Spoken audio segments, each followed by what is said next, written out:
That's good. Yeah. I love my HBCU.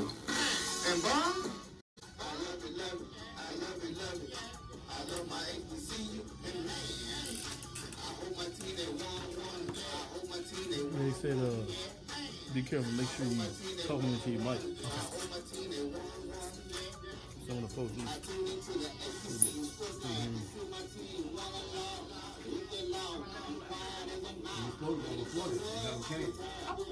No, I always tell you, come before 6:45, 5:45. You got to come on in. Now you have to go after them. Okay. No problem.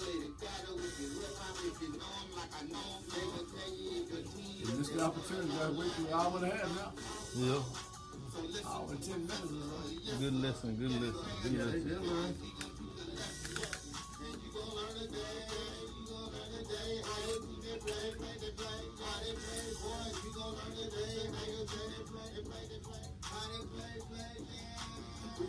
In the SWAC, that MEAC, and let me say, what's up to Tennessee, stay, tune into the HBCU Sports Lab. We got the field, Mike and Charles, up in town,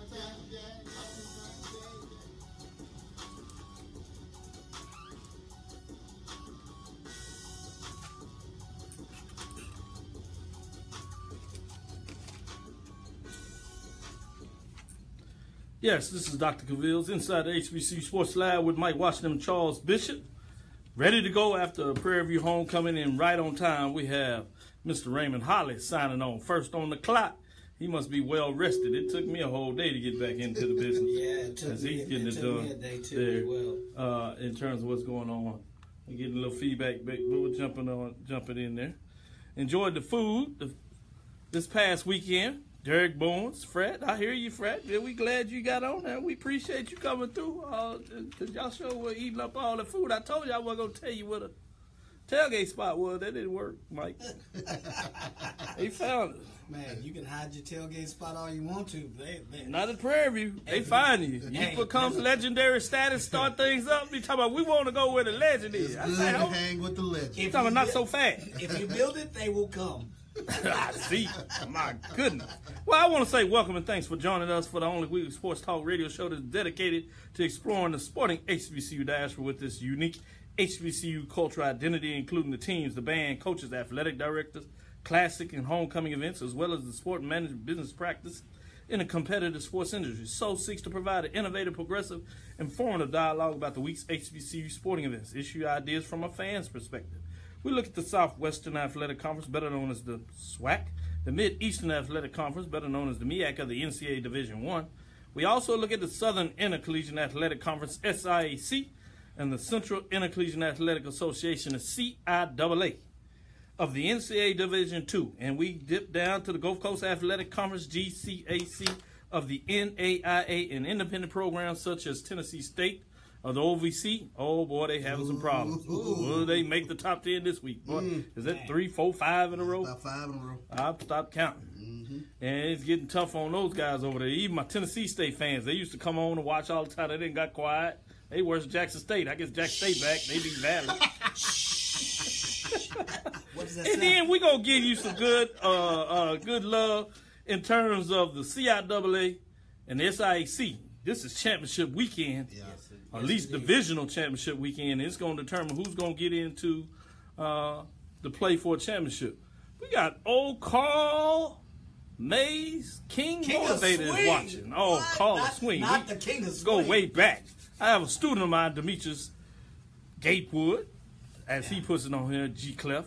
He'll be back in the program to finish up next semester. I'm happy to hear about that. That's a bad boy. Hey, Carl had a good time at homecoming this weekend. Rich Long, I didn't even see him, so I know he's off the chain. When you don't see Carl May, that means he's doing too much. Keith Bitten, I'm here, brother. I see you, Keith, on the clock.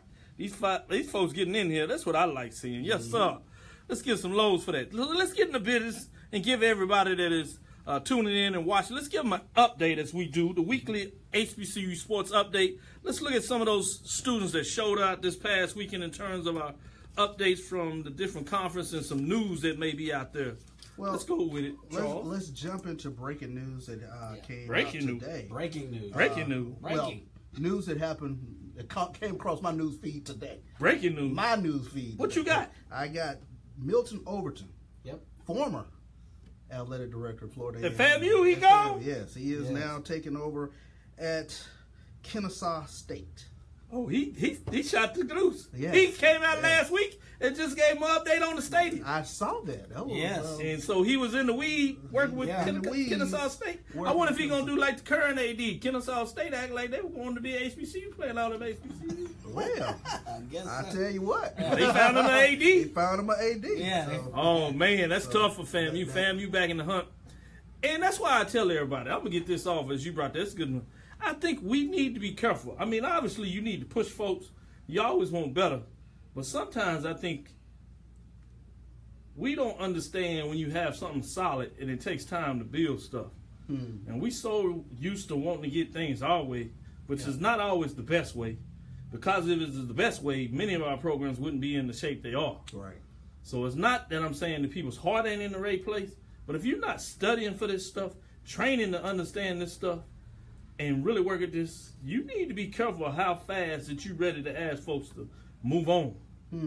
That's a very good point. That's deep. Because it's not always what you're going to be able to bring into the picture versus that. I mean, you have some of the big-time programs dismissing coaches. You better be prepared of what you're going to get out there. What other news you got out there? That's pretty hot. Well, He came off. Yeah, he came off the bench swinging. Well, let's take a look at the SWAC players of the week. I got to text Big Ben while we on the show. Big Ben, my boy gone. You told me I gonna be able to work with him. He gone now at Kennesaw State. Kennesaw State now. Kennesaw State. Very interesting. Football players of the week. Let's take a look at it. Offensive player of the week, Austin Howard. He went 22 of 32 for 338 yards and a touchdown in a 3 touchdowns, I should say, in a 47-40 victory over Arkansas Pine Bluff. Defensive player of the week in the SWAC was Ronnie Scott from Alabama State. The senior defensive back from Tampa, Florida, was named the defensive MVP of the Magic City Classic after scoring his second defensive touchdown of the season. The senior picked off an Alabama A&M pass on the opening drive, and it ran it back 59 yards as Alabama State took an early 7-0 lead.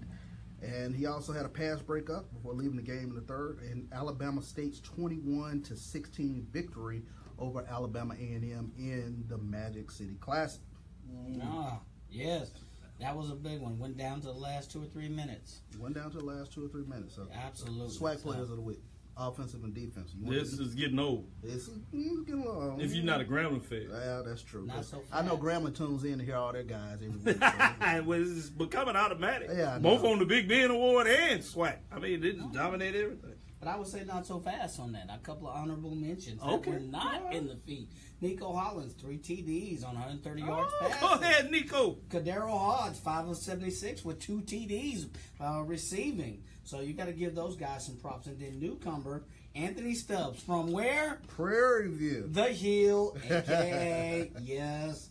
Yeah, so he had 7 tackles. I stand corrected. 1 or 2 sack it. 2 tackles for a loss out of Millville, New Jersey. So That's pretty big. Look, any other news you want to add on before we jump? Absolutely.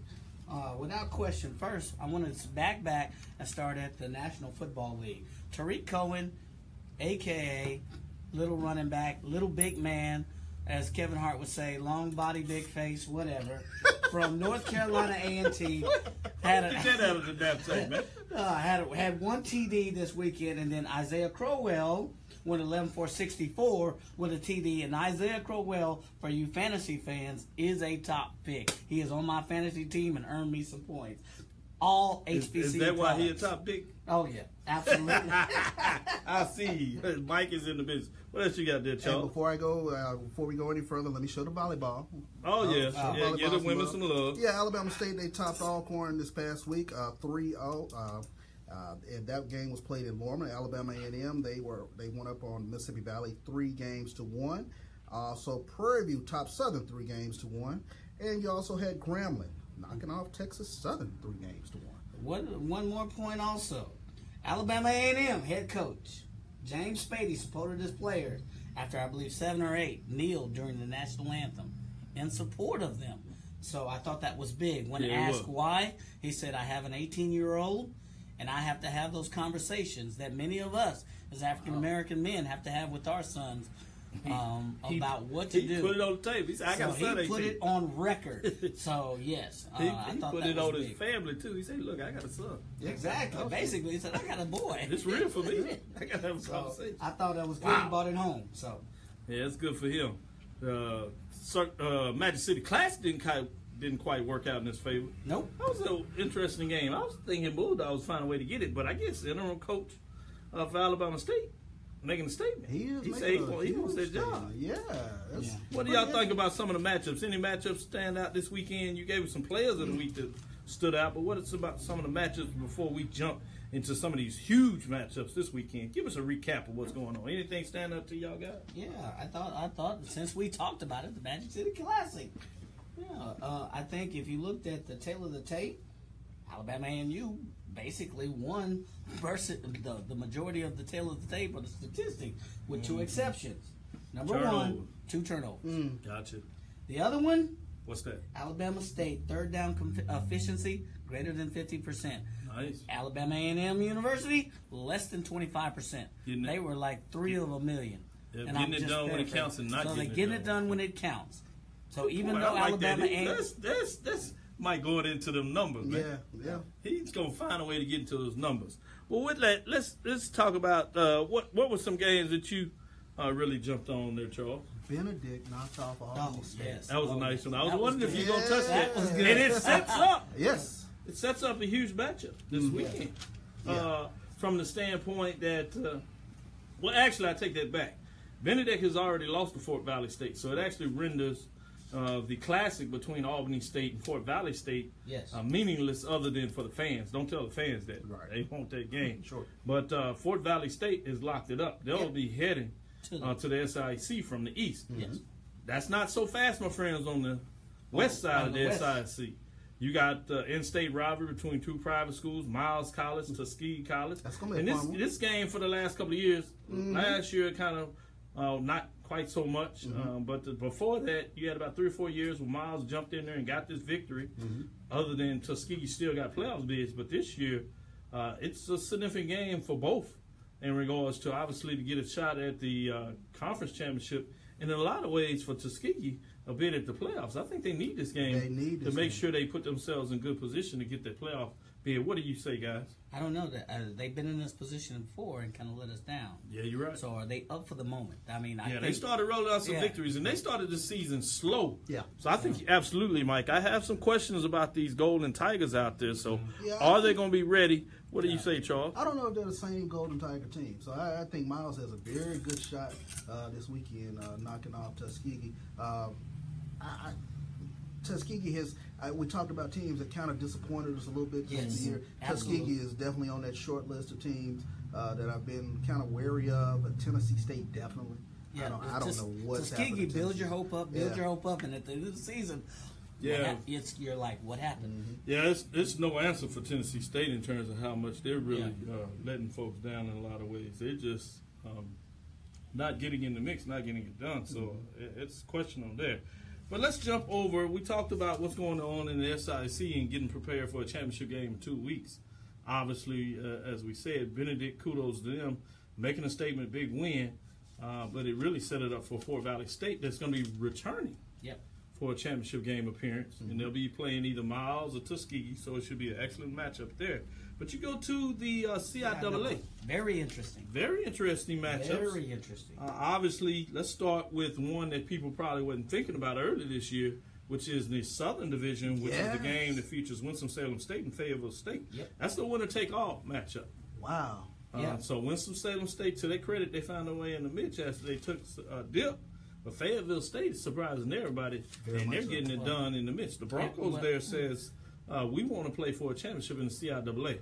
I'm going to be honest with you guys. Before I tell you about this matchup, I'm not sure if it really matters in the championship game. But, hey, when you get a division championship, I think you need to get it done. So let's talk about this matchup before we go to the northern side where we really think the Kings that's convoluted because just to build on your point, if any two teams have a straight path, it's Fayetteville State and then Winston-Salem State. Virginia State. But you got a couple of key matchups. I mean, if you look at three-way and look at the Southern Division, and I'm focusing on the Southern Division because I'm assuming that the Virginia State team has it locked up. I'm assuming. No. We'll talk about that in a little bit. They don't quite have it locked up. Now, the way they're playing, I know what you're saying. You're saying the way they're playing, that they have it locked up. But no, Virginia Union, their rival, has the ability to really make it interesting in terms of marking it up, where you actually get a three-way tie where everybody has beat everybody. Exactly. And so essentially it go to some coin flips, other it numbers. Goes to point differential. First. But usually those things are close, and if you're not careful, it gets to the coin flip. But I stand corrected. They do point differential first, which is a good thing. Right. Before you get to the point. But let's play a little more in this Southern Division. Let's give some love to Fayetteville State and Winston-Salem State. I know you're excited, and I don't blame you about that Northern Division because it's a beast. I couldn't wait to talk about that either. But hey, we're gonna do some justice to our Rams fans out there and the Bronco fans. What are your thoughts on this matchup? Who are you saying gonna get it done? Are we saying that there are some Bronco fans out there? Oh, that was Mike Washington. I'm just Big Mike is all right, Mike. I'm just saying. I see you saying. You saying a whole bunch. Let me make sure I turn the camera on you so people. I know, look at that. I don't want none of that. I'm like, where are the Bronco fans? I mean, where are y'all at? Yes, it is Big Mike, not the Dr. Cavil inside the HBCU Sports. This is Big Mike saying, where are the Broncos? Where are you guys at? Man, jump in there and tell us about this matchup, Mike. Any thoughts, or Charles? Any thoughts on this matchup? Or who do you think is going to pull it out? I mean, for so long, Winston-Salem has been, the standard bearer in the CIAA South. So you don't think anything's going to change? They're going to find a way to get it done. I figure, when you have championship pedigree, you figure out a way to get it done. So yeah, I agree. I agree. For that reason, the history of Winston-Salem in this conference, they always seem to find a way to get it done. So that's where my money. If I'm a betting man, I go with Winston-Salem. Well, I'm going to find a way to have a little fun here, guys. I'm going to talk about a little bit. I'm going to say Fayetteville State. The Broncos find a way to make a statement and finally get over the hump. Chad Jones, what's up? We see you on the clock getting in here. Stacey Joseph is watching. Christopher Hunter jumped in here. Vontae Patton. Michael Jones. I see Mike Jones. Mike Jones. Ooh. Jimmy Wilson. Yeah, Wilson. Wilson was laughing how we set up the perimeter to the RV, and he was amazed how people actually paid attention and stood outside, wouldn't come in and violate. I bought that point too. I was like, this. Ken Rashad in the mix. See, Ken Rashad has gotten on here a little more often too. It's something about them grabbing the fans. Now, Ken Rashad and I go way back, so I'm just saying. This brother here has a whole website. He got about 3 or 4 business plans. I mean, the brother's bad, multiple degrees. I mean, but my God, he's on here. He checking. Ken Rashad, he got more business plans than the Smithsonian. Brooks on here. Jason Smith, what's up? Good yada. Yeah, I see Jason Smith out there having too much fun. His 5-year anniversary. All them Allen Williams, all them were out there. They did. Charlie Harps Jr. Mike and Jason thing. Rude dog. I see you. He said that's his Fort Worth classmate. But they out here talking noise on. I see you guys. But we're going to get into what you really want to talk about a little bit on the North Division. Yes. This is where the heavyweights come in. This is the big boys, the big body. Mm-hmm. They might be mid-major and everything else, as we call it. But they are major what they getting done on the field, points that they putting up. This is a huge matchup. It is a rivalry matchup. So Virginia Union literally can make a statement in this game. Yeah.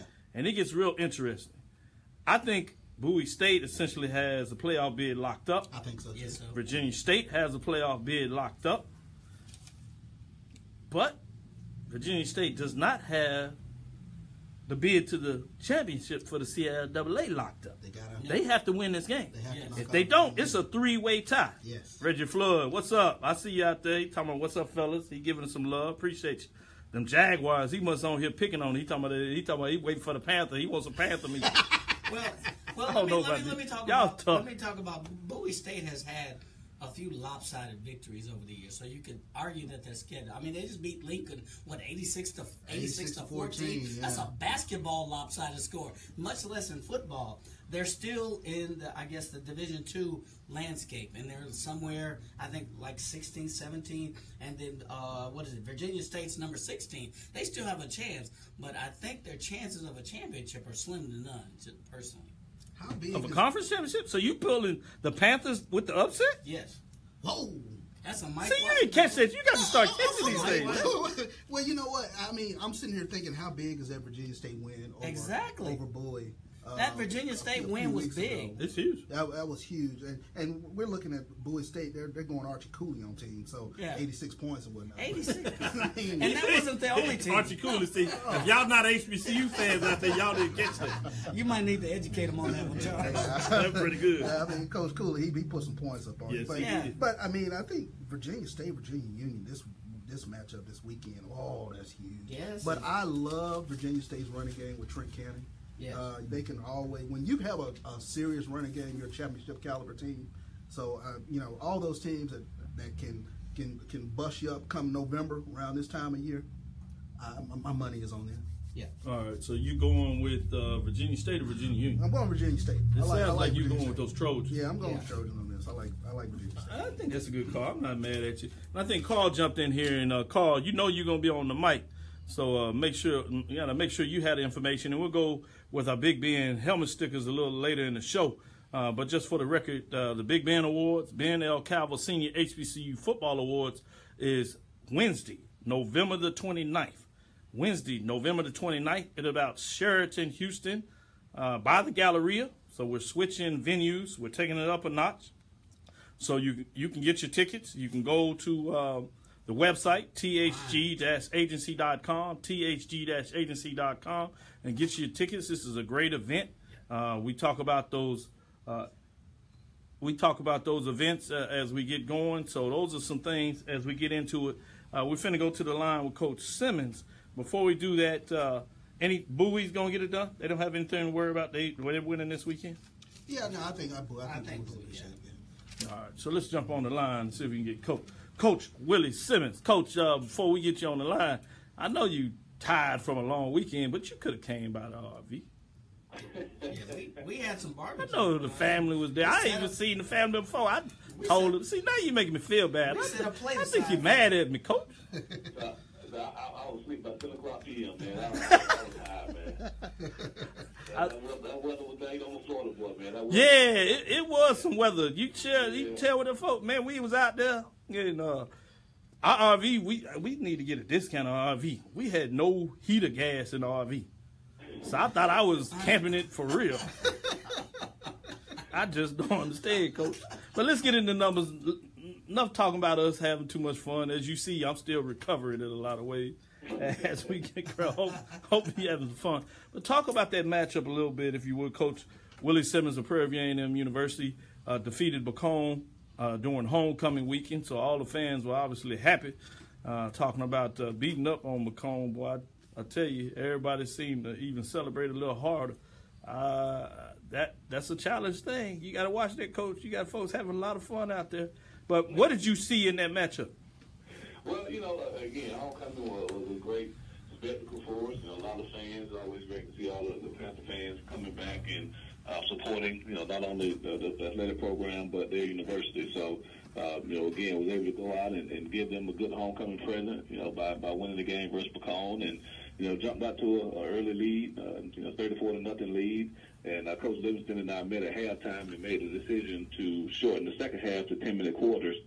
He was more, concerned about the safety of his guys and trying to make sure that, one, he didn't get them injured, but two, that the score didn't get too much out of hand, again, not to take confidence away from his team. So we made that decision.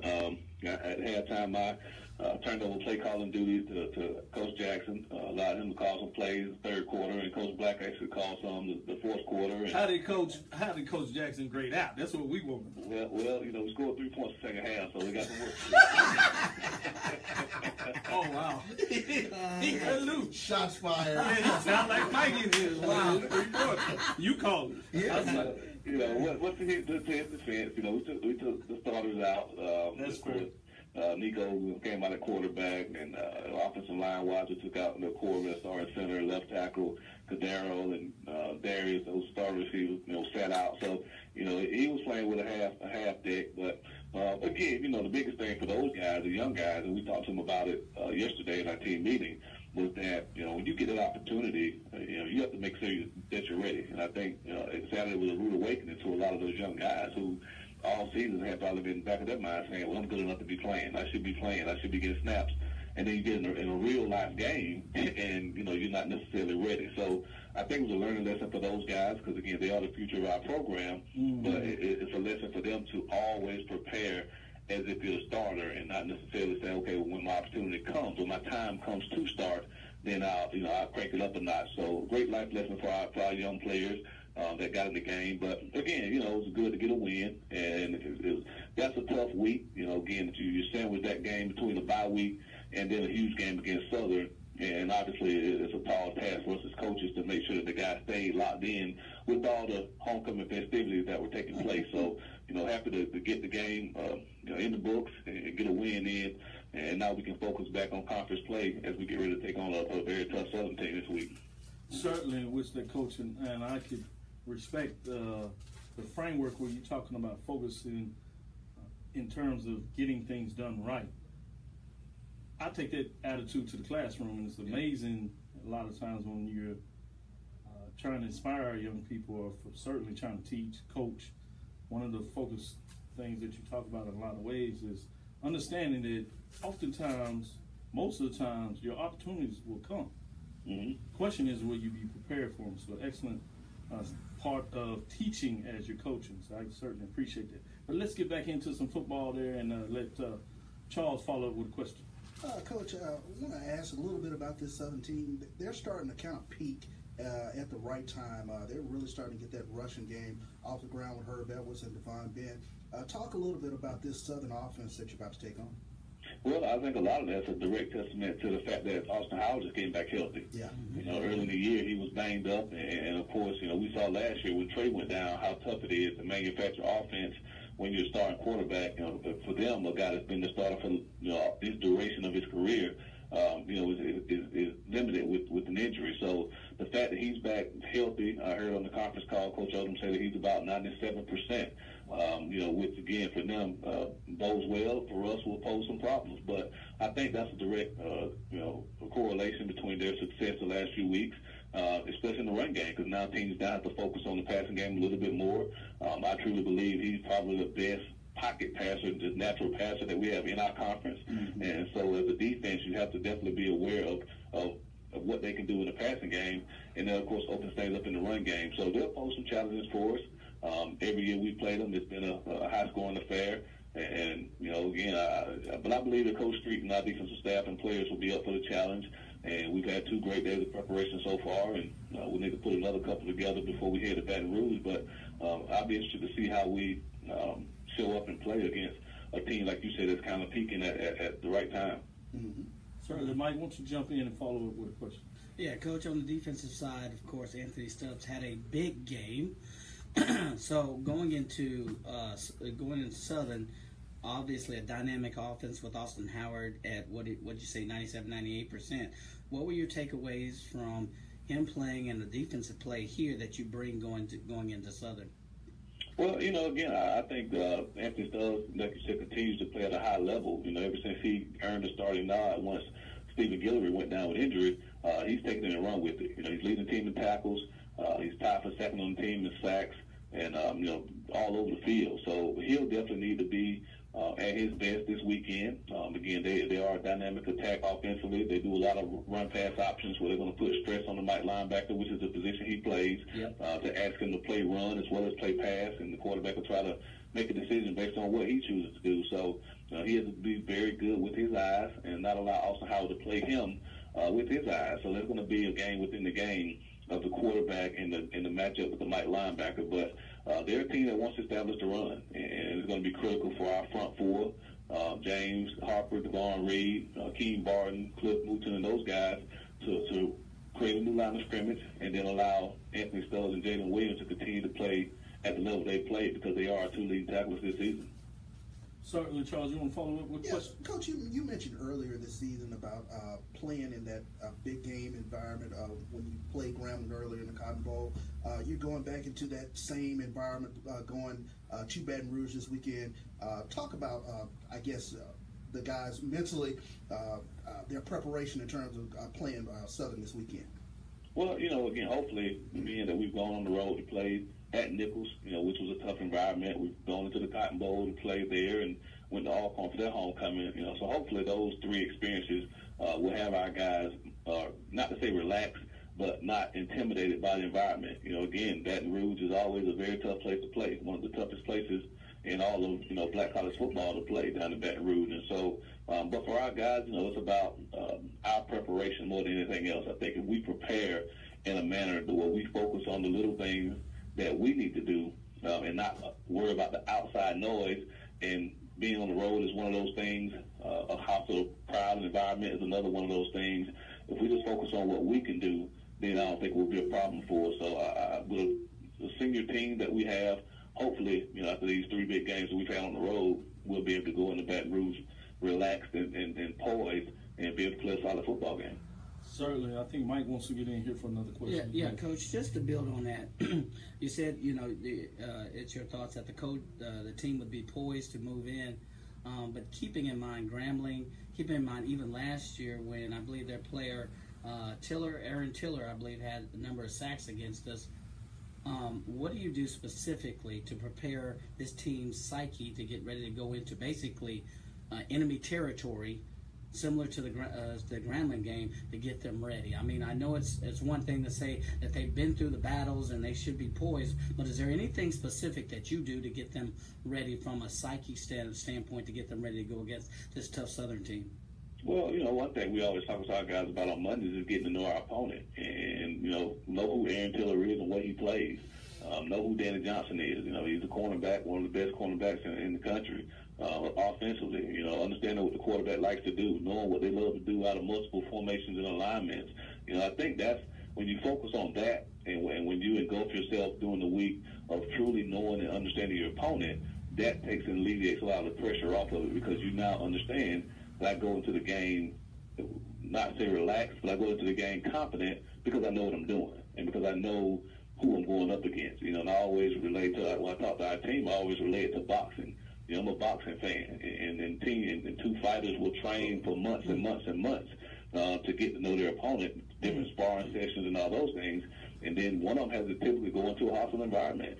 One usually fights it there in their backyard, and the other one has to go into that environment where the crowd is against them. But when they get into the ring, it's about their technique and their fundamentals, about what they've done over the course of those 3 months to train. And for us, when we step up on the field on Saturday, it'll be about what we've done from Monday to Thursday in preparation that will give us the best chance to be successful. And if we've done a good job and we truly know our opponent, then we can go in there confident and not worry about necessarily the hostile environment that we're in.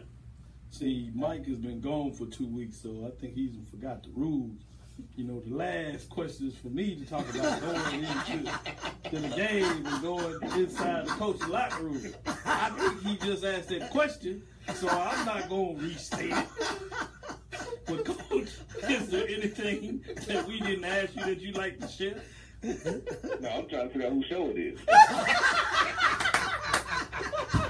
I'm with you, Coach. See, you off the hook already. That was a perfect answer. So don't worry about coming by the tailgate. You know what to say on the radio. We appreciate it. My bad.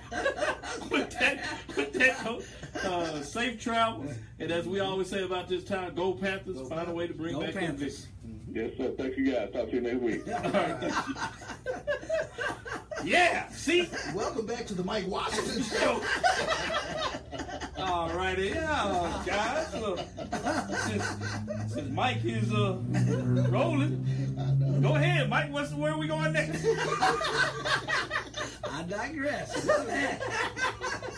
No, it's all good. Appreciate it. But let's close out as we talk about the CIAA. I think you talked about who's coming out of those matchups: Virginia State, Virginia Union. I'm gonna go ahead and go with Virginia State. I'm with you. I think Bowie State going to get it done to close out their season, and they're going to be waiting around for that win. I think what's also interesting is if you look at the scheduling matchup, this is not the last game according to the schedule, for Virginia State. Obviously, they need to win this game, but then they have a non-conference conference matchup like Wednesday. Yeah, wow. I don't know how all that works, but I thought I at least would bring it up because I thought that was intriguing. So I'm still trying to look out for answers of that to see if this is actually correct or this is an error on the schedule. It's been there all year, so I don't think it's the error. Well, that's true. I don't know how they're going to turn around and get it done that fast. So. One more matchup I want to get into, and then let's get into the SWAC announcers, those 2011 Hall of Famers, some of them from this area, so we want to make sure they get some love. But we need to get in here on Langston. Langston has a top matchup this week. We thought they had locked it down when they took down Arizona Christian 21-20 for homecoming. But there's a team called Southwestern Assembly of God University that has taken the place of Arizona Christian, and they are matching step for step with Langston. So both teams are 6-0 in the conference. That is the Central State Football League. While obviously Langston is 8-0 overall, you have Southwest Assemblies of God University at 7-1. So this matchup this weekend on the road in Waxahachie is a tough one, as Langston needs to get it done to clinch the championship. They should still be in a pretty good bid for playoffs, but there's not many playoff bids for the NIA. So at the worst, if they lose this game, they still got to find a way to keep it close. Or they might find themselves in an interesting peril, not getting a bid again, and that's certainly going to make them upset. The other announcement that you have to get out there for Langston is the fact that they're moving conferences. They're moving into the Sooner Conference with Bacone, that also made the announcement earlier that they're moving over there, and obviously Sooner. It's a lot of NIA programs at the greater state of Oklahoma. People have said this is the toughest NIA conference out there in terms of football. So very interesting move for Langston to set up in terms of football. As my understanding, it's going to be for all sports as well. So they're moving out of the conference there that we the Gold Coast is Red River Athletic Conference, as we're getting twisted on these conferences. So I thought that was an interesting announcement in terms of making it move. So they're going to move away from the HBCUs that they play, and a lot of it obviously is invested in athletics to play in a tougher conference. I've always pushed ultimately for them to make the Division I move and try to find a way to join the SWAC. The history there, obviously, administration doesn't think it is the right move in regards to that. But I also thought maybe Division II for SIAC. I can understand the concerns there on the travel distance for that part of the league. But any thoughts in terms of that matchup or the move that they just made? I guess my question from Lane, what would be the benefit, the win-win for moving into this Sooner Conference? I initially looked at it as strictly travel. Just travel. You save on travel costs, things of that nature. But you know, they're having a heck of a season, and their program overall very healthy. So I looked at that move over to the Sooner League, and I was like, that was an eyebrow raiser for me. Yeah, it was kind of like, okay, is it about competition? Is it I think it's a little bit of both. I think certainly reducing travel? the travel would help, but I think if I could jump in there and we can get the AD on, I'm sure she'd love to talk about the rationale behind it, and we've had her on before in terms of that. But from what I can perceive, what's out there is really more about the competition. Okay. They've had some trouble of not getting into the tournament with 1 loss, 2 losses, and thought they should have got in. And a lot of that is attributed to that there's not a lot of respect for the Central State Football League Conference. And unlike what we do at the FBS level, where you get an automatic bid to the tournament, you don't have that in NIA. So you have to have a certain ranking to get in, somewhat similar to the Division II, where you do the regional pods and you have to be in a certain position. And so there's been some frustration, frankly, with not being able to get it done. But then this takes us to what we see with Tennessee State. That move does not automatically mean that the wins travel with you. Exactly. Yeah. And so that's always been my concern. Tennessee State can tell you all about is that. Make sure that when you make that move that you understand that, it's a two-way edge. You're stepping up in conference competition. So you ought to be prepared for that. So I think it's intriguing. But I guess that's what you do is ultimately that's where your eyes are. Jameis Hartfield on here, getting it done. Jeff Gunner, I see you out there giving some love and shout-outs. But you wanted to get in on some news on the Southwestern Athletic Conference Hall of Fame 2011. What names have we got going in this year? 2017 SWAC Hall of Fame class. We'll start here. Alcorn State's James Williams and Roynell Young. Alabama State's Shamika Jackson. Mississippi Valley State's William Brown. He's being inducted posthumously. Texas Southern's Dr. DeWalla Fisher. Congratulations. I told you that's my department chair. Yeah. She's solid. She got it in there. Much love to her. Well deserved. Getting a lot of accolades, and couldn't see a greater person that is really doing great things at Texas Southern University on the administrator and leadership side.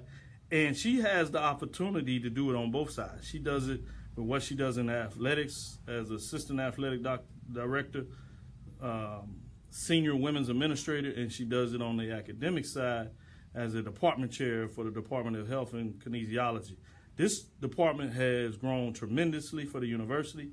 It's become stronger as an academic department with the number of books, journal articles that the whole department has had published.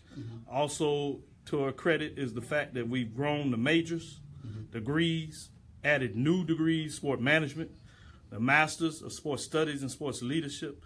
So under her leadership, some tremendous things are going down, and she's getting the right call for what she did as a coach and as a player at Texas Southern University, bringing them their first championship in volleyball there in a lot of ways. So credit to her and those. Who else we got on there? Prairie View's Clifton Gilliard.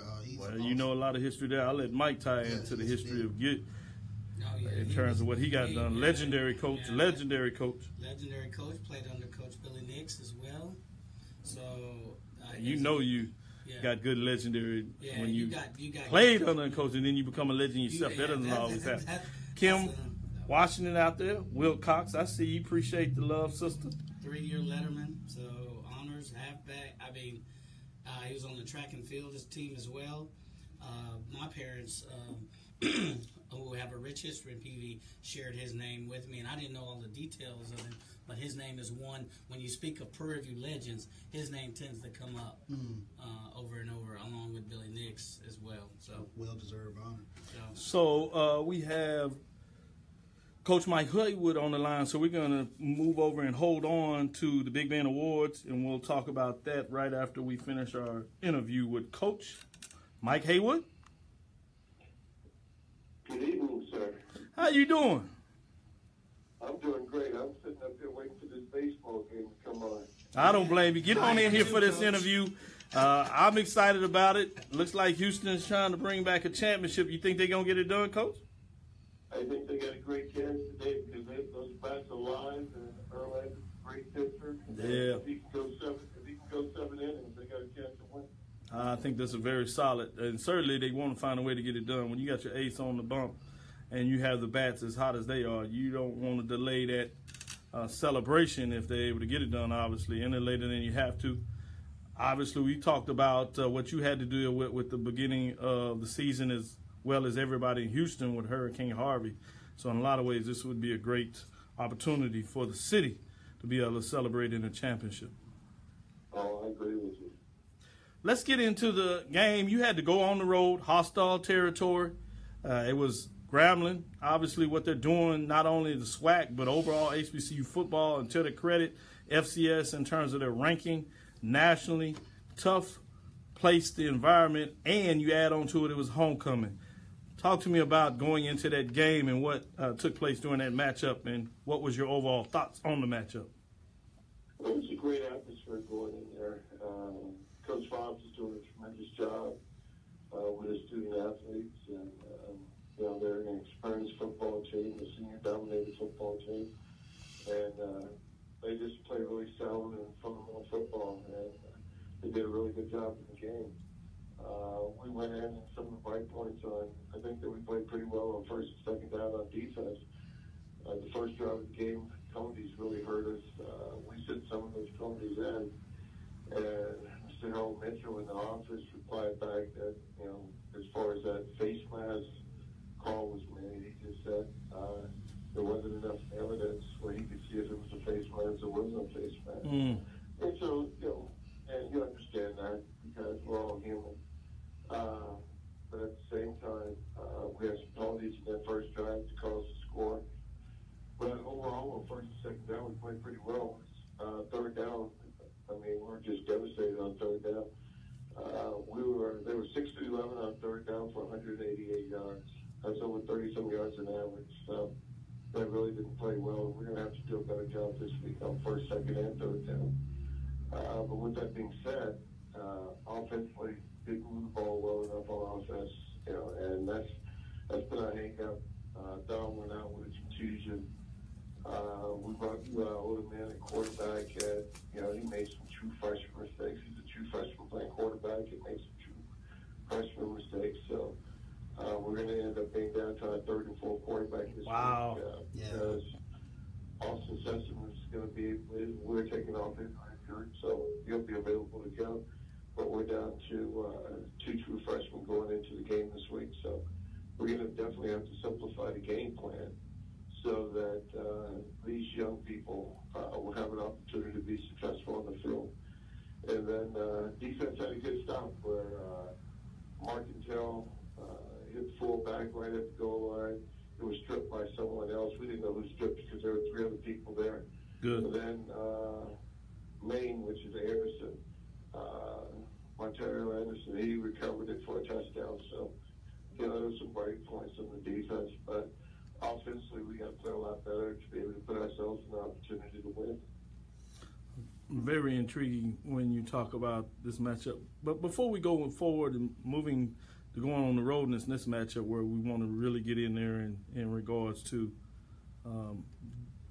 going in there with your third, fourth-string quarterback on the road again, what are the key things that it would take to be able to defeat Grambling, since you've had a chance to see him on film and now in action? I think a lot of people are curious of that. And from a coaching perspective, what kind of things do you have to get done? Well, the interesting part is that first of all, you got to stop the tailback and the quarterback. Okay. Those are the first things in which you have to stop. But Grambling didn't try the big play versus us for some reason. They tried to dink and dunk, create mismatches in man coverage, throw it to the tight end that they hadn't thrown to all year. And so they tried some different things. But the number one thing that you got to do is that you got to stop the quarterback and the tailback. And once you stop the quarterback and the tailback, that you have to be able to stop the tight end now and the 2 wide receivers in their passing game. Their special teams are solid, and defensively, you have to be able to run the football against them. You really just have to cover them up because their philosophy is see ball or get ball. And so you really have to cover them up and be able to run the football against them and run the zone read against them. And then if you're able to play action pass, you're going to have to be able to protect because their front seven is really good. And that's what makes that secondary so good because they don't give you very much time to throw the ball. And they put a lot of pressure on you because they're scoring. So you feel a lot of pressure that you have to score. And then sometimes that's where you make mistakes and they create turnovers. But if someone would have told us that we would have come out +2 in the turnover game versus Grambling, I would have said that we would definitely be in the game to win it if we were going to be +2 because Grambling was +20 on the year. Yep. Yeah. Going in. That tells you a lot Absolutely. in terms of what they're able to do on both sides of the ball, not turning over the ball and getting turnovers. With that, I'm going to get chance for Charles to jump in here and ask the question. Well, Coach Haywood, Jackson State was able to have a little bit of success running the football against Mississippi Valley this past weekend. And how important is it to, with your third string quarterback on the road to really get that rushing game up and going this weekend against Mississippi Valley? Well, that's one of the main things in which we're going to have to do is get the run game going. However, Carter, number 49 for us, which I call Madison because he's out of Madison High School, he's more of a bigger back, and he has success in running the football versus Grambling this past week. And so he's going to get a lot of playing time along with Cook and Woodard. But we're going to have to be able to run the football on some success. Excuse me. No problem. Mike, you want to follow up? Yes, Coach. Mississippi Valley is #1 in the SWAC in pass defense, but also pass offense.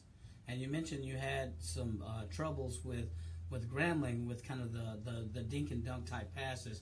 If you look at Mississippi Valley's offense, it's kind of short to medium range passing as well. I suppose that's why they're #1 in the SWAC. So what tweaks will you make, if any, to your defense to kind of counteract that? Well, the one thing that you have to realize is that the reason that Mississippi Valley is #1 in the pass offense is because they try to run the ball probably 4 or 5 times, and then they start slinging it the rest of the game. Right, right. I was holding back the rushing stats. All right, never mind. So True. You can't help but be #1 when you're see, that's one of the things people don't understand. Yes. When they just read off stats, Yeah. and you have to look at the big picture. Well, are they running the football? Are they at least running the football for 150 yards a game? Okay. If they're running the football for 150 yards a game, and they're leading the passing, they're pretty potent. But when they swinging it all over the yard, Yeah.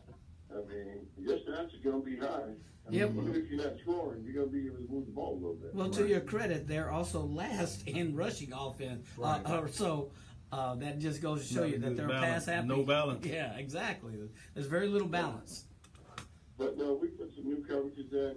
And one of the main things that I talked to the defense about on Sunday, well, actually not on Sunday, this was Saturday night when we were driving back and I was watching the film on the bus. We didn't do a very good job in rerouting people. And that means that when you're dropping in zone coverage, you're dropping to a zone and the receiver's running to that zone, you have to put hands on it. You have to reroute him to change his course, throw off the timing. Because if you just let him run down the field, it's like throwing on air. And so we have to do a much better job, and we've been working on that this week, of rerouting these defenders, jumping defenders underneath. So we're going to have a better opportunity, and some of our zone coverages to do a better job in stopping the passing game. Yes. Certainly. Go ahead, Charles. Follow up. Coach, you mentioned Elijah Odom earlier. Kind of evaluated Elijah's game this past week against Grambling. I really think that he's a good player. He does a really nice job. But the main thing is that, when you play as a team, all right, let's use the Astros, for example. Mm-hmm. The Astros, when you look at their dugout, they're playing with more enthusiasm, more passion, encouraging players that even if they aren't doing well, they're still supporting them and encouraging them. And when that dugout is electrifying. Would you agree with that? Oh, Yeah, certainly Totally agree. Yeah, they can't keep they can't keep the camera off the dugout because they're just as entertaining of what's going on in the field. Excellent point. Yeah. Well, what they ought to do is put the camera on Grambling sideline. There you go. Now we're going inside. Yeah. Because Grambling sideline is electrifying. And then one of the things that Coach Bob stated to me before the game, we're talking about different things because I've done them a long time. Because his dad was at LSU right when I got there in '95, so I've known him for a long period of time. And one of the things that he said, and one of the tough things is that Grambling expects you to win because of the tradition of Grambling football. Mm-hmm. And think about that. Yeah. Grambling football has had the greatest coach in college football history in historically black universities. Mm-hmm. And so you settle for nothing else other than winning. And so with that tradition, this is what we have to start building at Texas Southern University. And this is what I talk to the players about. Our attitude will determine our altitude and will determine how far we will go this year and then the years to come. And if we place a ceiling within ourselves, then it's on us. It doesn't matter what else, what has happened in the past. We have to change the culture.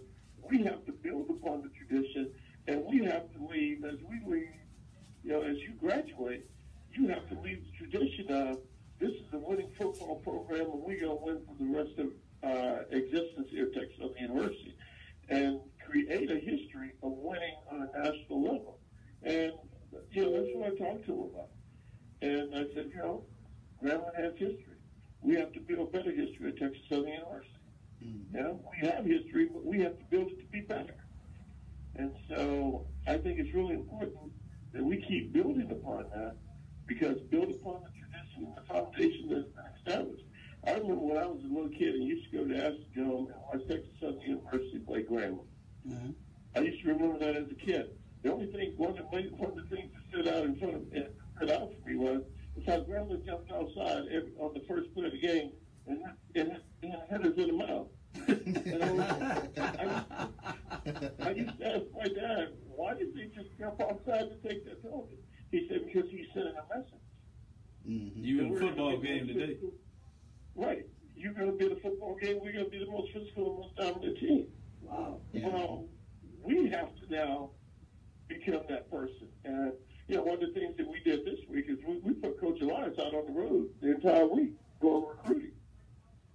Because now we're going to have to go get some junior college guys to come in there with, you know, a little bit more experience. And one of the key things that we're asking when we go and visit these junior colleges, I only want to talk to the physical players on your football team. I don't want to talk to anybody else. Yeah. Because that is what we have to do. I like it. Mm-hmm. Certainly. With that, Coach, I think we went inside the numbers. This is twice this happened today. First, it was Mike taking over the show as he missed 2 weeks coming back. Then we got Charles decide to come in and run the show and ask to go inside the numbers. Usually they leave that up to me as the host at the end of the segment, but I understand. Yeah. So I appreciate you going inside there. So I won't ask you to repeat that, obviously, because you really took us inside the locker room. And I appreciate that. But is there anything that I had to ask you in regards this matchup that we need to keep our eye on? Well, I'll tell you what, one of the things that you got to watch the show because it is on the offensive line and the running backs to protect this quarterback. Yes. Because if we're able to run the football, it'll make it easier on him. But we have to protect him when he drops back. When he has the 5-step drop, we have to protect this guy. Because he's a young freshman, and it is on our shoulders. One of the things that someone sent me today was a video of a kid, and he was supposed to be a leader on the team, but he really wasn't leading his team. He was really laissez-faire, said that he couldn't do much or whatever. So the coach said to him, do you think that you can carry John on your back, on your hands and feet, crawling on the ground for 50 yards? He said, I can do it for 30. He said, well, can you do it for 50? He says, well, yeah, I can do it for 50. He said, all right, let's do it for 50. Because that's going to show your team, you know, what determination and willpower you have. Well, long story short, he did it for 100 because he blindfolded him and he didn't know how far he was going. Wow. And so he said to him, you carry John for 140 yards on your back as you bear crawled. And John said, no, Coach, I'm 160 pounds. Because you can go so much farther and give such greater effort than we're giving right now if you just blindfold yourself and follow. Wow. Yeah. Because we can get so much better. Wow.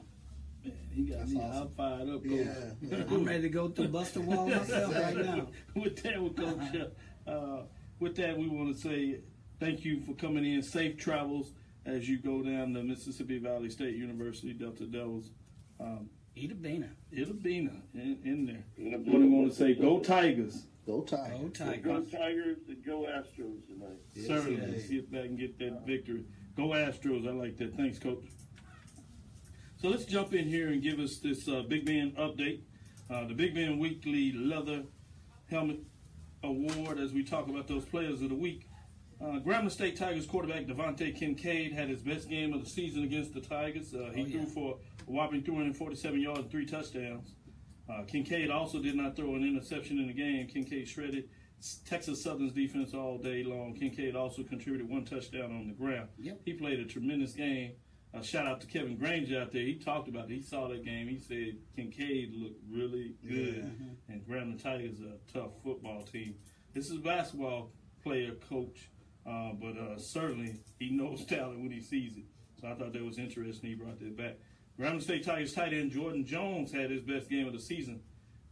This was his first 100-yard receiving game of the season. Jones had 2 receptions for 103 yards and 1 touchdown. That's scary when you start having different players on your team make big plays. So now if you're looking at Tigers, who do you stop? Wow. Prairie View A&M Panthers, we talked a little bit about this. Linebacker Anthony Stubbs making another excellent showing. On the season, he had 6 tackles with 1 tackle for a loss and a half sack. The Panthers defense held Macomb College in check all game long. Texas Southern Tigers defensive back DeAndre Dobbins was under the bright spots for the Tigers defense. He led the team in tackles with 8. He also had 2 tackles for a loss. He also had a forced fumble that led to a touchdown for the Tigers defense. Texas Southern Tigers kicker Aaron Cuevas was perfect all on the field goals and extra points against Grambling. He connected on 2 extra points. He also connected on a 27-yard field goal in this matchup. So finally this week, Grambling State's Devontae Kincaid is the Big Man Award Offensive Player of the Week. Texas Southern's DeAndre Dobbin is the Big Man Award Defensive Player of the Week. And Texas Southern's Aaron Cuevas is the Big Man Award Specialist of the Week. Also, guys, talked about, just to give you those stats again, Devontae Kincaid, 3 combined touchdowns, 347 passing yards. He's just getting better. That's a scary thought. The rest of the league. And now it's starting interesting to see. Maybe we can start talking about that matchup in the MEAC. It looks like it's anti-Aggies. Boy, that could be fascinating. But they'll see. As they talk about out there, I'm sure the North Carolina Central Eagles say not so fast, Dr. Phil. 8 tackles, 2 tackles for a loss, and 1 fumble for DeAndre Dobbins. Special teams was Mark Orozco in terms of the kicker position for Texas Southern. Kicker in the matchup, Aaron Cuevas, I should say, getting it done there. Any thoughts on Big Ben Award, or do you have your own helmet stickers that you want to give out on the national level? Let me make sure I give some love for tight end again as players of notes that we talked about in tight end Jordan Jones and linebacker Anthony Stubbs. Players of note for me this past weekend. Amir Hall, Bowie State, put up 86 points, 14-19, 238 yards, 6 touchdowns. Jackson State, they got off to Schneid. Got to show some love to the Tigers. Jordan Johnson, he rushed 21 times for 160 yards and 3 touchdowns. I'd like to recognize Jason Murphy from North Carolina Central. He went 10 for 189 with 2 TDs against Delaware State. That 189 receiving yards ranks as the top single game performance in the MEAC this year and the most receiving yards in the game since 2015. I want to give big time kudos to the Mike linebacker Anthony Stubbs. Not because but this kid stepping up and leading the defense will kind of put him at least on the watch list. And then you mentioned the point of how it's shaping up for the championship, and I'm looking even further to the bowl. If Grambling and North Carolina A&T end up in that same place, I'm kind of looking at statistically, and if you look across the board, A&T seems to be the more balanced, not only in offense and defense, but if you look at special teams, kick return average, punt return average, interception, it's all A&T. If you look across the board in the SWAC, you look at special teams particularly, it's all across the board. It's PV, it's Alcorn, it's a little bit of Grambling, so kind of a crosswise comparison. Hodgepodge. Yeah. So I'm wondering if those two end up, what that matchup would look like. Of course, I know that's thinking ahead, but I'm kind of looking at what that matchup would look like. Yeah, I think that's an excellent point to looking at. And so as we're talking about, let's look at some of those matchups before we jump into our top 10 mid-major and major division. What are your thoughts on the matchups coming out of the SWAC this weekend that catch your eyes? We've done it for the SIAC. We talked about the CIAA championship division weekend at least. And then obviously in a lot of ways championship weekend for the Central State Football League with Lunston. Let's go as we're starting to see the matchups really shape up in the SWAC. What are some matchups that you want to keep your eyes on this week? Well, Alcorn and Alabama A&M. I think that's one that jumps out for me. Alabama A&M. That's big. That's the division. That's the division, exactly. They go to Alcorn this weekend. They have to make a statement. They have to get a W there. Undoubtedly, Southern's still in the hunt. And Southern and Prairie View, to me, is another one that I'm going to definitely be keeping my eye on this weekend. I mentioned it earlier. To me, Southern, they're kind of ascending at the right time of the season, and they're still in the hunt there for the SWAC West title. So should be an interesting matchup with the Panthers and the Jaguars this weekend. Yeah. Certainly good ones to keep your eyes on. Any of the SWAC outside of that, any game that you no, just to build on that Prairie View Southern, but from a different angle. I think Southern is starting to peak, as Charles alluded to, but I think Prairie View is starting to get that old lady momentum back suddenly. And it would be interesting not only going into next year, but from a recruiting standpoint to see who comes out, because we know right now Grambling is the first place tough team to beat, but who's going to be that number 2 team that recruits are looking at now? Certainly. Before we get into some of those MEAC matchups, let me give you an update on here. Chad Jones wants to make sure that we know that we are, and Chad Jones is a Grambling guy, if y'all don't know. So he's talking about we as in Grambling. We're too fast and physical for A&T. He also put out a major upset. He said PV will defeat Southern 31-24. That would be an upset in a lot of people's eyes, so he's calling it. He says this is going down to A&T and Grambling, so don't worry about it. Julia asks you, I see you watching this and appreciate you. Johnny Shores just jumping in here to Tasha Black. I see you. Keenan Tennyson, what's up, Fred? I see you in here. Jennifer Wilcox. Oh, Mike got the family giving some love, showing up. Now, Marcus Newman asking what's going on. And I think we have an update on here. I want to get in here. Mike Jones gave us talking about Royal Nell Young, DBU. One of the great cornerbacks out of Alcorn during that era. We were called Corner U. Yeah. At the time. Ronell was the first round draft pick when he came out of Alcorn State Braves. We're Roland Austin giving us some love. Jeff Gunner saying, what's up, Bootsy?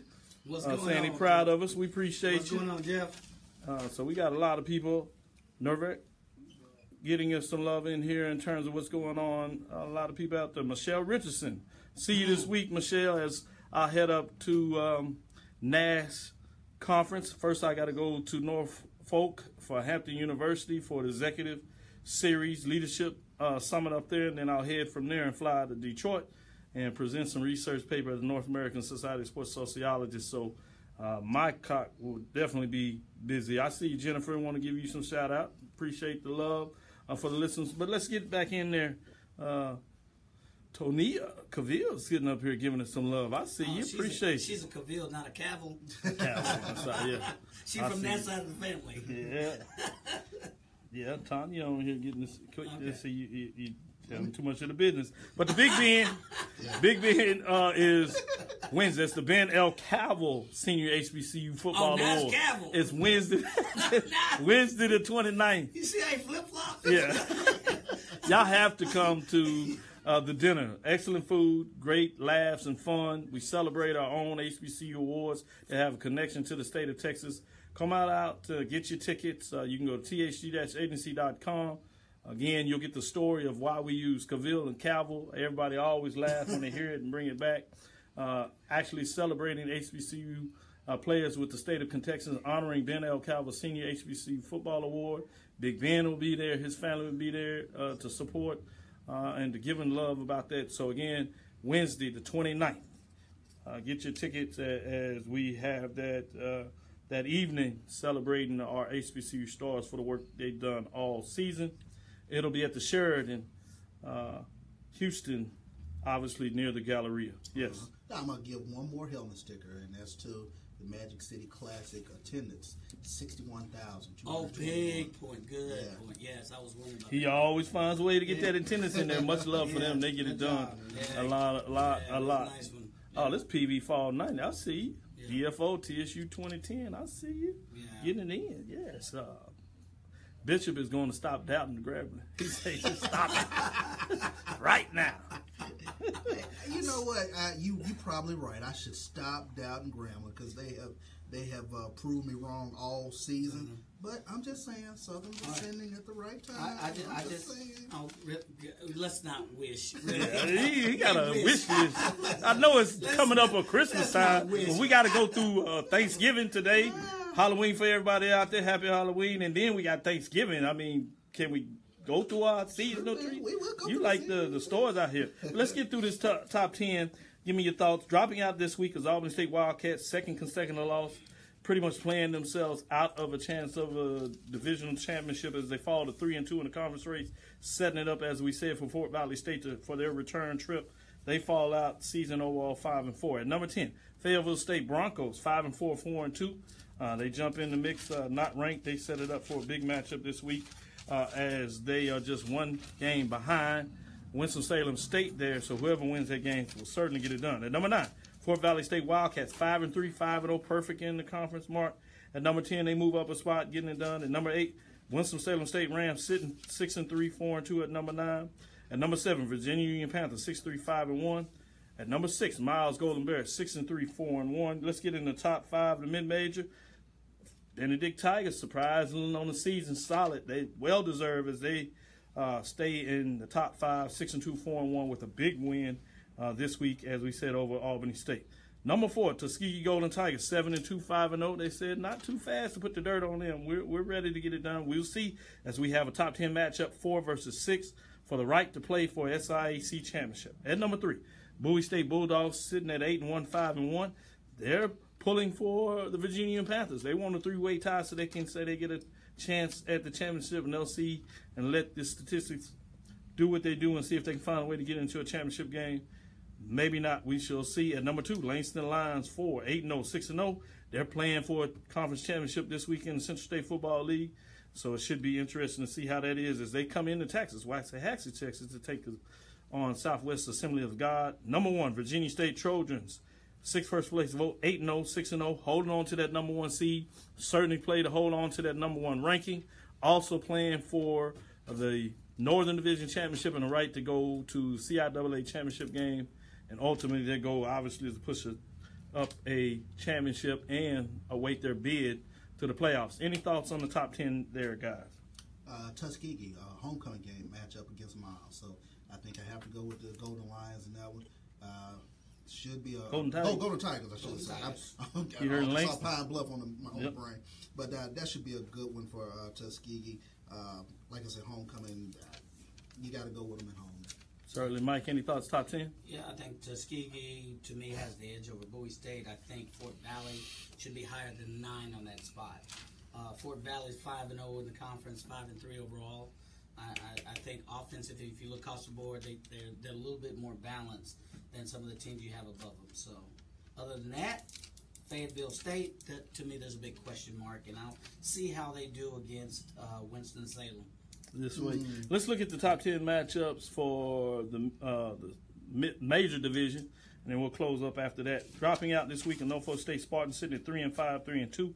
Alabama A&M Bulldogs, after a tough loss in the Magic City Classic, they sit at 3-5, 2-2 in the conference race. We talked about the big matchup what they have with the Alcorn State Braves. They have to get on the road to see if they can get it done. So let's get in the top 10. Tennessee State, because everybody else falling out, struggling, they find a way to stay in the top 10, but they drop all the way to 10. Tennessee State Tigers, they're sitting at 4-4 on the season, literally 1-4. 4 straight losses. They are struggling mildly. What happened to Tennessee State Tigers? At number 9, Prairie View A&M Panthers, 3-4, 2-2. They find a way to jump back in the poll after a homecoming victory. Leading us to number 8, Bethune-Cookman Wildcats, sitting at 4-4, 3-2. They had a big win as they continued the right to ship in the city, taking 2 consecutive weeks of big, close, hard-fought defensive wins, and now they're in the top 10. Even their overall record at 4-4 and 3-2 in the race, find a way to stay just outside the hunt. Bringing us number 7. This was a major upset. Hampton Pirates, 5-3, 4-1. So they fall all the way from number 3. Mike said that they were not for real, and it looks like the dust bit them as they had a chance to continue to make it leaf. Interesting in the MEAC, not so fast. Now we clutter with these one-loss teams. We'll see how that goes in the MEAC. Bringing us to number 6. The Alcorn State Braves move up a spot, 5-3, 3-1. Didn't even play, and they're still finding a way to get it done. So let's look at the top 5. North Carolina Central moves up some 6, and they jump back in the top 5, and they got a big victory after a tough loss last weekend. They find a way to right the ship, sitting at 6-2, 4-1 overall, bringing us to number 4, Howard. Back in the football business, they continue to win. Howard Bison 5-3, 4-1. They move up one spot for number 4, bringing us to number 3. Southern Jaguars, as you said, slowly ascending, playing football and getting good victories at the right time, sitting at 5-3, 3-1. They move up one spot from number 4 previously, bringing us to number 2. These two teams are just sticking head and head, just neck and neck, cherry picking, and seeing if they can have that ultimate matchup at the end of the season in the Celebration Bowl. Ultimately, in a lot of ways, it'll determine at least this championship, if not multiple Black College National Championship. Grambling State with 5 first-place votes. The Tigers sitting at 7-1, 4-0, bringing us to number 1. North Carolina A&T, 7 first-place votes. The Aggies are 8-0, 5-0. They remain number 1. They just continue to get it done. Grambling State has got some of those first-place votes, so they're right there in the nip. Basically, anything that you have on the top 10 that concerns you, and maybe some matchups in the MEAC as you talk about the top 10. You mentioned Norfolk State falling out, 3-5, disappointing season. Bad loss to Savannah State last week. They were also rocked by tragedy. Freshman defensive lineman was shot and killed the Friday before the game. So yeah, and that's probably emotional. Probably an emotional deal in terms of losing Savannah State. Alcorn didn't play last week. They moving up. Good matchup this weekend against Alabama A&M, and of course Southern Prairie View. Looking forward to go. Somebody asked, I think it's a fair question, he said, how can Southern be above Alcorn State? I think the way the polls flew out when the teams lost early in the season, they were ahead of them. Although they do have a head-to-head at the end of the season, you'll see it play out, flip back over. If Southern continues to do what they have to do. I totally disagree with Southern being ahead of Alcorn. That's far-fetched. Well, really, Mike Jones, see? All right. Mike's on your team. Why is Southern ahead of Alcorn State? Really? Y'all scare me when Footman goes out, Mike. That's a different Alcorn team when Footman's not in there. Is he going to play this week? If he plays this week, I like Alcorn. Yes. Yeah. Wow. Anything else on the top 10? No, I think but you could take 3, 4, 5, and 6, and arguably switch them anyway because they're all kind of one-loss teams. So, but there's no way the Southern goes above Alcorn State now. Not at this point. Not with what we know to this point. Cool. I like the way he lined that up. Not to what we know at this point. So that'll do it for the show. We'll close up. Say thank you for people watching out there and listening, particularly those that follow us on Facebook. Welcome and thanks for joining us for the only weekly sports talk radio show that is dedicated to exploring the sporting HBCU diaspora with its unique HBCU cultural identity. Again, I'm Dr. Kenyatta Cavil, the sports professor with Mike Washington and Charles Bishop. As we come to a close, we hope you enjoyed our conversation with Coach Willie Simmons, Prairie View A&M University football coach, and Coach Mike Haywood, Texas Southern University football coach. We want to thank you for listening to Dr. Ville's Inside the HBCU Sports Lab radio show with Mike Washington and Charles Bishop, although I don't know if it's supposed to be Mike Washington inside the HBCU Sports Lab or Charles Bishop inside the HBCU. So why we have to go there, see?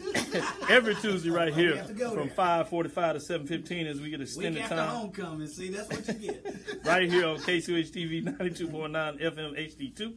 The Vein, we're pumping your system in the historic KCUH studio in Houston, Texas. www.kcuh-tv.com. Follow me, Dr. Kenyatta Cavil, on Twitter, Facebook, and Instagram. As we always say about this time, dream big and continue to move forward. We will talk with you soon.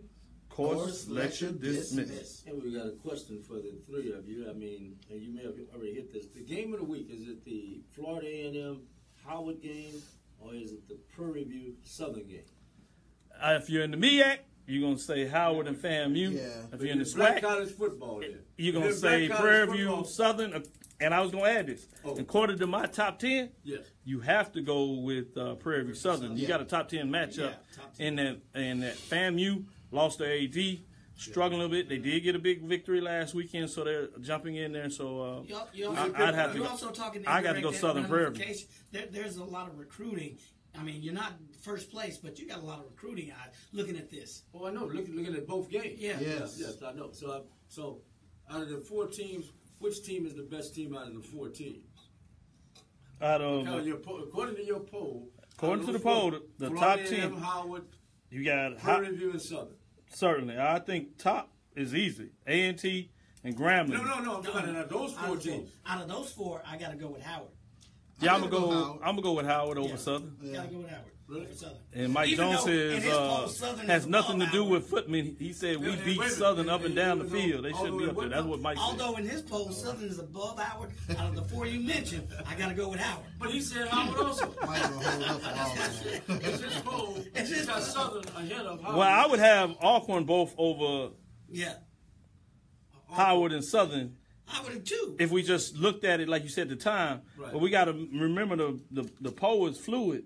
So if you have a tough loss at a certain time, you drop down, and sometimes another team is winning. Right. You get this spatial gap. But at the end of the season, when everybody plays everybody, it adds back up and it right sizes. Oppose. I respect them. The Georgia Bulldogs are Alabama.